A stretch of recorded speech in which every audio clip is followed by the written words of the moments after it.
თბილისის გაფორმების ეკონომიკურ ზონას ბავარიის ბიზნეს დელეგაცია ეწვია. დელეგაციის წევრებმა დაათვალიერეს თანამედროვე ტექნოლოგიებით აღჭურვილი მომსახურების სივრცეები. შემოსავლების სამსახურის თანამშრომლებმა სტუმრებს ამომწურავი ინფორმაცია მიაწოდეს საბაჟო მიმართულებით განხორციელებული რეფორმების და ინოვაციების შესახებ.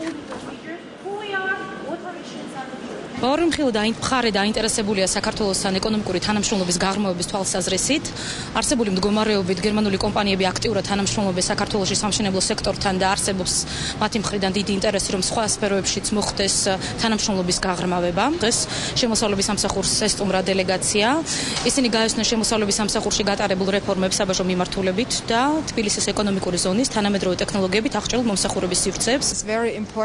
ჩვენთვის მნიშვნელოვანია თბილისის გაფორმების ეკონომიკურ ზონაში სტუმრობა, რადგან აქ შესაძლებელია ვიხილოთ თუ როგორ ოპერირებს ბიზნესი პრაქტიკაში. საქართველოში ჩვენ სხვადასხვა სამინისტროების წარმომადგენლებთან გვქონდა საინტერესო შეხვედრები, მაგრამ ჩვენთვის უმნიშვნელოვანესია ვნახოთ ის ადგილები, სადაც ბიზნესი პრაქტიკაში ოპერირებს და როგორ ხდება სხვადასხვა სასაქონლო ოპერაციების ადმინისტრირება.